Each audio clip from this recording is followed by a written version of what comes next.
श्री सद्गुरु देवाय नमः। भाइयों बहनों, जब हमको अपनी राधा रानी और ठाकुर जी पर पूरा भरोसा होता है तो वह विश्वास इतना ज़्यादा काम करता है कि उसकी कोई सीमा नहीं होती। राधा रानी और ठाकुर जी की कृपा निरंतर बरसती रहती है। आपको अलग से कुछ नहीं करना होता, बस राधा नाम का जप निरंतर करते रहिए। राधा रानी आपको जीवन में ऐसे ऐसे चमत्कार दिखाने लग जाती हैं जिस पर आज के समय में कोई विश्वास नहीं करता। वह उसको मनगढ़ंत कहेगा, लेकिन जो भगवान का भक्त होता है वह इस बात को जानता है कि जीवन में कैसे कैसे चमत्कार भगवान करते हैं। नाम जप से सब कुछ मुमकिन हो जाता है। बस मन से सभी संशयों को निकाल कर विश्वास के साथ नाम जप करो तो आप भी अनुभव करने लग जाएंगे। नाम जप से सब कुछ मुमकिन है, केवल अपना भाव और विश्वास को विशाल बनाने भर की देरी है। आज जो कथा यह दास सुनाने जा रहा है वह पंजाब से रानी जी ने भेजी है। इस कथा को सुनकर आप अपने दांतों तले उंगलियां दबा लेंगे कि क्या ऐसा भी हो सकता है, पर यह बात एकदम सत्य है। इस कथा को पूरा जानने के लिए इस वीडियो को आखिर तक अवश्य देखिएगा। इसके साथ ही यदि आप राम नाम के जप के प्रताप से जुड़ी सत्य कथा का आनंद लेना चाहते हैं तो हमारे दूसरे चैनल गोकुल भवन अयोध्या को जरूर देखें। रानी जी ने बताया कि गुरुजी, कुछ वर्ष पूर्व मैं भगवान शिव को बहुत मानती थी और यही कहती थी कि बस मरने के बाद उनके पास ही जाना है। राधा कृष्ण का तो मैं कभी नाम भी नहीं लिया, ना उनकी तरफ कभी देखती थी। शिव के मंदिर प्रतिदिन जाती थी। एक बार मुझे बवासीर की समस्या हो गई तो मैं दर्द की दवा लेकर मंदिर जाती नहीं चला जाता था। उसमें शिव जी के आगे रोती थी कि या तो मुझे मार दो या मुझको ठीक कर दो। मुझे ये बीमारी 3 साल तक रही थी। उसके बाद पड़ोस की लड़की ने ऑपरेशन करवाया था। इस बीमारी को ठीक करने का लड़की ने मुझे हरियाणा के डॉक्टर का पता दिया। हम पंजाब से हरियाणा ऑपरेशन के लिए गए, लेकिन उससे पहले मुझे सपना आ गया कि मैं बिल्कुल ठीक हो गई हूँ और भगवान शिव के मंदिर में बैठी हूँ। उसके बाद मेरा ऑपरेशन हुआ और 1 महीने तक मेरी दवाएं चली। उसके बाद मैं बिल्कुल ठीक हो गई। ये बात कुछ साल पहले की है। उस समय मैं ज़्यादा नाम जप नहीं करती थी, बस मंदिर में ही पूजा करना था। तो भी भगवान शिव ने मुझ पर कृपा की। सन 2021 में मेरे पापा का देहांत हो गया। मैं बहुत दुखी रहने लगी और फिर मैंने मंदिर जाना बंद कर दिया। 6 महीने तक मैं मंदिर नहीं गई। उन 6 महीनों के दौरान घर पर भी पूजा पाठ नहीं किया। फिर 6 महीने के बाद शिव मंदिर जाने लगी, जिसका मुझे बहुत दुख हुआ कि मैंने 6 महीने ऐसे ही खराब कर दिए। फिर मैं रोज़ मंदिर जाती, घर में भी पूजा पाठ करने लगी, तब भी इतना नाम जप नहीं करती थी।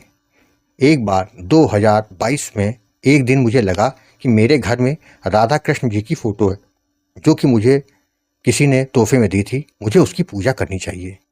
फिर मैं उस फ़ोटो को साफ करके उनकी पूजा करने लगी, भोग लगाने लगी और शिव मंदिर जाती थी। मैंने सुन रखा था कि भगवान शिव जब खुश होते हैं तो श्री कृष्ण जी की भक्ति देते हैं। मुझे ऐसे लगने लगा कि मैं सुबह 3 बजे उठ के बिना नहाए ही भगवान का जल का भोग लगाती और 3-4 कभी कभी 4:30 बज जाता था, उनके पास ही बैठी रहती। फिर वही पानी मैं पी लेती थी। मैं पूरा दिन मोबाइल में भजन सुनती और नेट खत्म हो जाता या फिर फ़ोन में बैलेंस खत्म हो जाता और भजन नहीं चलता था तो मैं भगवान से कहती, प्रभु मुझे नहीं पता कि मोबाइल कैसे चलेगा, किंतु मुझे भजन सुनना है कैसे भी। गुरुजी, आप विश्वास नहीं करेंगे, मेरे कृपालु प्रभु बिना नेट के भजन चला देते थे। हमारे घर वाले, मेरी भाभी सब हैरान हो जाती, ये कैसे हो सकता है कि यूट्यूब पर बिना नेट के भजन चल रहा है। उसके बाद तो चमत्कार पे चमत्कार मेरे साथ जीवन में होने लगे। गुरुजी, भगवान की जो फोटो थी वो मिश्री का भोग लगाने लगी। उस पर कभी भी शीशी पर मिश्री नहीं लगती थी, पर मैं और मेरे सब परिवार वाले देखते थे कि मैं भगवान की फ़ोटो पर जब शीशे पर मिश्री का भोग लगाती थी तो मिश्री शीशे पर चिपक जाती थी। जब मैं हटाती थी तभी वो हटती थी।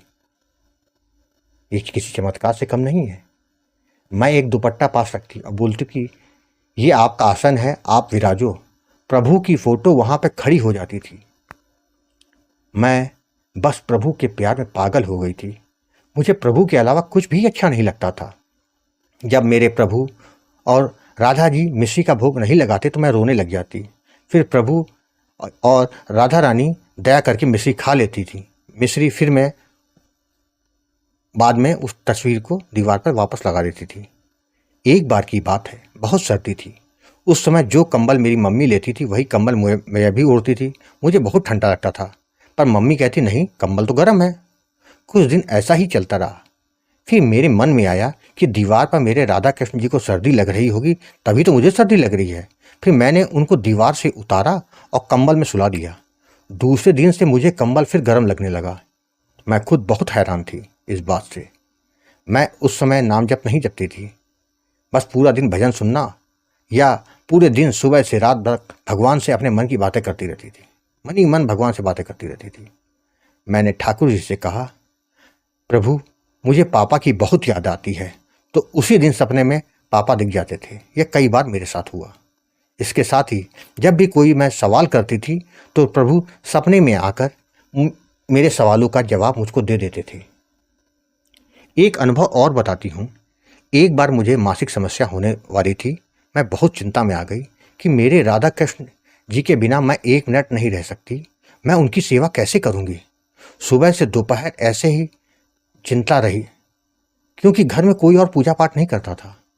फिर मैंने ठाकुर जी से ही कहा, प्रभु अगर मैं आपकी सेवा हर हालत में कर सकती हूँ तो आप मेरी गोदी में बिना सहारे के खड़े हो जाएं। तो भगवान ने ऐसा ही किया। फिर उस दिन से मैं हर हालत में भगवान जी की सेवा करने लगी, चाहे मेरे पीरियड चल रहे हों या ना चल रहे हों। एक बार की बात और है। उस दिन बहुत सर्दी थी। मैं शिव मंदिर जा रही थी। जाड़े में बिना कुछ पहने मेरे पैर सर्दी में सुन्न हो गए थे। मैंने कहा, प्रभु मेरे पैर सुन्न हो रहे हैं, आप देख लो। फिर जैसे मैंने मंदिर की सीढ़ियों में हाथ रखा तो वो गर्म लग रही थी। मुझे बहुत आराम मिला। फिर मंदिर के अंदर गई तो मंदिर के अंदर पत्थर लगा हुआ था, वो भी बहुत गर्म था। मुझे यकीन नहीं हो रहा था। फिर एक पड़ोस की माई आई, उन्होंने जुराबे पहन रखे थे। आंटी ने मुझसे कहा कि मंदिर में बहुत ठंडा है और तुमने कुछ नहीं पहना। लेकिन मैं चुप रही। मुझे तो गर्म लग रहा था, क्योंकि इस बात पर वो यकीन करेंगी नहीं। मैं घर आई तो घर का पत्थर ठंडा था। फिर बस मैं मेरे राधा कृष्ण की ही यही सेवा करती रही और अपने अनुभव लोगों को बताने लगी।